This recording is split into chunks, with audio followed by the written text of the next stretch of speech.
One of the blessings of the fact that Chatham County is developing is that we are starting to really pay attention to how we can use our natural resources. And the Haw River is one of those biggest natural resources that we have. It's a great benefit to being able to live in the area that you can go out and connect to a beautiful, scenic river. It's just a nice way in a rapidly urbanizing region to get away from the insanity of civilization and get reconnected with nature. The reason I feel it's important to protect it is because it wouldn't be here if it didn't get protected in 20 years. So the Haw River Trail is a proposed hiking and paddle trail from Haw River State Park all the way down to Jordan Lake State Recreation Area. It's about 40 miles to Alamance County, but 80 miles total. The good thing about Chatham County is that they have the state natural area that's state-owned. Having 1,000 acres of state-owned property to work with is a whole lot easier than working with 40 landowners. So what's unique about the lower Haw River State Natural Area is the wildlife, the aquatic life, and also the whitewater. And so it brings people outside the county, and it also gives people in the community an opportunity to go out and exercise, kind of go back to nature. State Parks expressed an interest in creating a trails master plan for the Lower Haw River State Natural Area because State Parks considers it as undeveloped. The Lower Haw is one of those spectacular resources because it is so beautiful in an area like this that's so heavily developed. These natural areas are typically set aside specifically to protect the natural resources that they were purchased for. So there's this section that pretty much runs along the state natural area where we have this wooded and rich natural community that is actually in really good shape.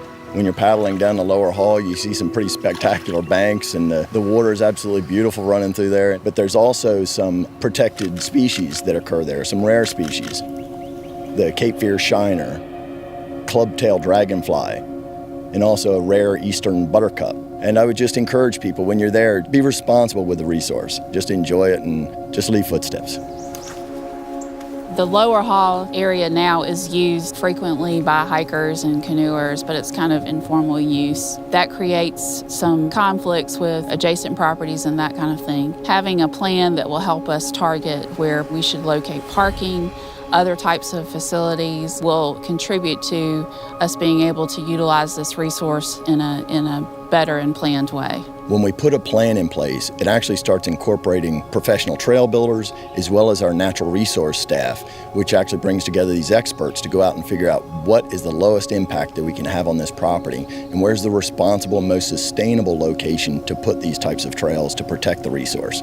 If you have low impact recreation and we have more people come out and actually enjoy that resource and learn about that resource, those folks moving forward will be more responsible stewards of our land. People tend to take better care of stuff they use, so getting people down to the river through paddle accesses, safe portages around dams is a way to get people to appreciate the river and hopefully to conserve it and take better care of it. I've been paddling the Haw for 37 years, which surprised me when I got to thinking about it. For 30 of those years, I've been putting people on the river as an outfitter. And what happens to them is life-changing, not because I did it, but just that they got connected with the rhythms of the river. So the more places like this that you can set aside now, the better, because the opportunity is going to decrease year after year after year. I care a lot about the river. I grew up along the river. It means a lot to me that I can go out with my friends and family and paddle along the river, hike along the river. We need to keep that, and we need to protect that so that people feel comfortable using it as recreation and to make it an asset for our future. It's very important for us to have a relationship with the Lower Haw Friends Group and all the local governments because they provide the support so that we can all work together in a cooperative effort to make sure we have the best possible outcome for all of us.